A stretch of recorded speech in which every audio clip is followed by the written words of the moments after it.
Right, let's give you a sense of what's moving the markets. I'm joined by Muhammed Wagley, who's portfolio manager at Otto 1890. Muhammed, a very good afternoon to you. As we try and get a sense of some of the developments, I mean, the rand, for one, has strengthened quite significantly, trading at around 1610 to 1615. What has been driving that sentiment? Hi, Paul. Always a pleasure to be on. So good afternoon to yourself and to your viewers. So great news coming out the rand. I think last time I checked was about 1612.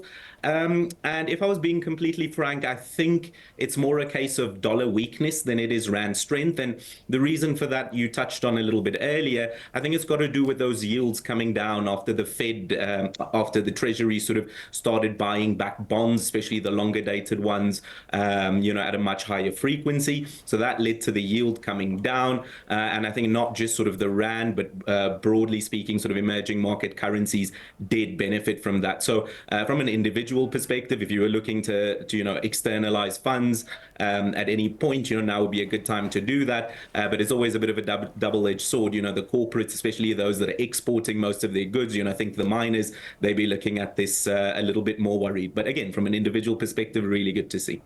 And when it comes to the South African Reserve Bank, how much of comfort does the SARB get from a stronger rand?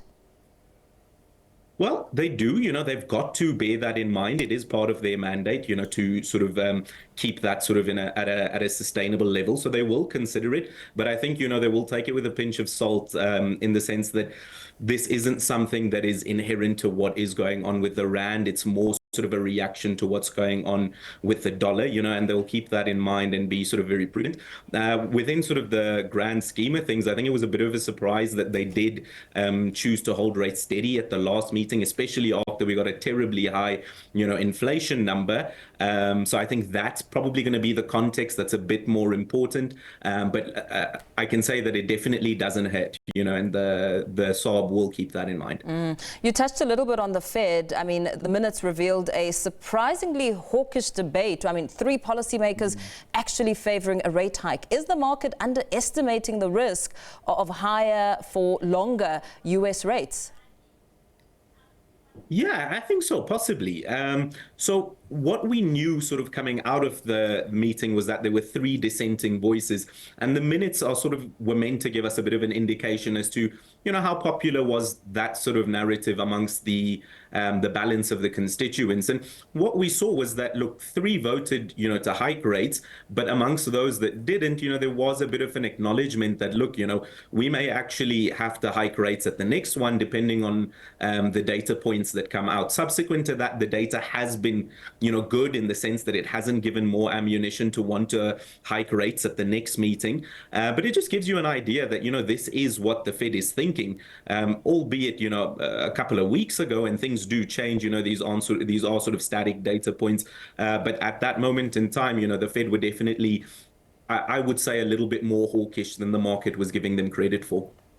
And the matter and the story around oil, I mean, oil remains the swing factor for inflation. Is the oil price now the biggest threat to the global rate cut story? What would you make of it?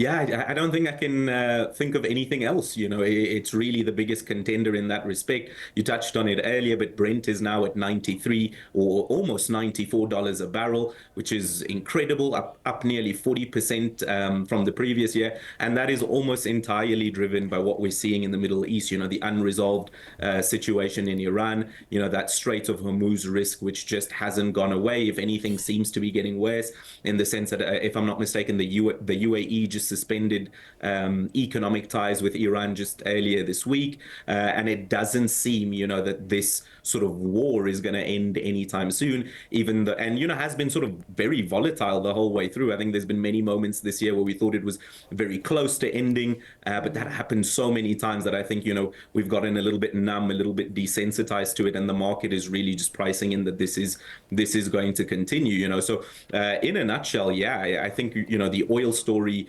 is doing more to threaten that rate cut narrative than really anything else. And until things change in the Middle East, I think that's likely to remain the case.